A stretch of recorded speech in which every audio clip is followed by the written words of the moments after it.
आप सबको जय मसीह की। इस सुबह के समय हम एक वचन अध्ययन करेंगे जो यशायाह की पुस्तक 43वें अध्याय के 25वें वचन से है। मैं वही हूँ जो अपने नाम के निमित्त तेरे अपराधों को मिटा देता हूँ और तेरे पापों को स्मरण न करूँगा।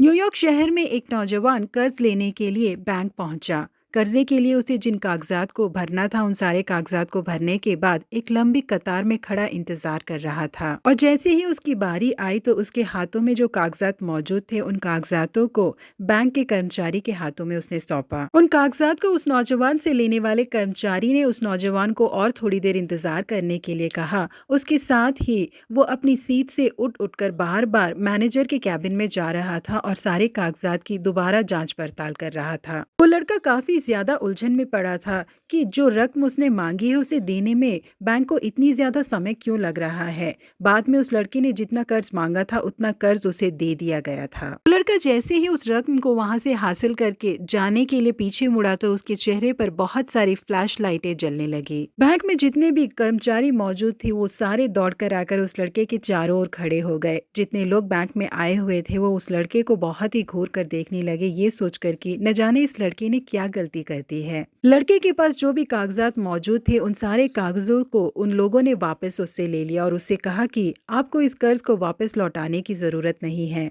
क्योंकि इस बैंक ने जब से कर्ज देना शुरू किया है तब से लेकर आज तक आपको मिलाकर इस बैंक ने पूरे $1 बिलियन कर्ज में दिया है। और हमारे बैंक ने ये तय किया था कि जो भी व्यक्ति $1 बिलियन पूरा होते समय हमसे कर्ज लेगा उसके कर्ज को हम माफ कर देंगे। इस कारण इस रकम को हम लेजर में नहीं लिखने वाले हैं, क्योंकि ये पूरी तरीके से आपको मुफ्त में दिया जा चुका है। इस कारण आपने ये रकम जो कर्ज में ली है इसे आपको लौटाने की जरूरत नहीं है करके उन लोगों ने कह दिया। प्रिय परमेश्वर के लोगों, बिल्कुल इसी तरीके से हमने जिन गुनाहों को किया है उसकी सजा के हकदार है हम, परंतु यीशु मसीह ने हमारे गुनाहों की सजाओं को अपने ऊपर उठा लिया। लोगों के ऊपर जो दंड की आज्ञा थी उसे यीशु मसीह ने हटा दिया। आज के बाद हम पापी नहीं हैं। यीशु मसीह ने अपने लहू से हमारे सारे पापों को धो दिया है। हम छुटकारा प्राप्त कर चुके हैं। इस पुस्तक में हमारे नाम के आगे हमारी सारी गलतियां लिखी हुई थी, उन सारी गलतियों को यीशु मसीह ने मिटा दिया। हमारे पाप हमारे विरोध में खड़े ना हो सके, इस तरीके से यीशु मसीह ने उसके दाम को चुका दिया। जी हाँ प्रिय परमेश्वर के लोगों, अब हम पाप की गुलामी से आजाद किए जा चुके हैं। शैतान या दूसरा कोई भी व्यक्ति हमारे ऊपर कोई इल्जाम नहीं लगा सकता, क्योंकि उन्होंने अपने खुद के लहू से हमें धोकर धर्मी बना दिया है।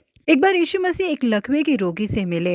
यीशु ने उसे कहा, हे पुत्र, ठाटस बांध, तेरे पाप क्षमा हुए और उठ, अपनी खाट उठा और अपने घर चला जा। वह उठकर अपने घर चला गया। जी हाँ प्रिय परमेश्वर के लोगों, केवल यीशु मसीह को ही हमारे पापों को क्षमा करने का अधिकार है। हम आके उनसे अपने पापों का अंगीकार करें तो काफी है। हमारे पापों को क्षमा करके वो हमें आजाद कर देंगे। इसलिए हम अपने सारे पापों का अंगीकार यीशु मसीह से करें और अपने पापों से छुटकारा पाए। प्रभु आप सबों को आशीषित करे। Have a blessed day.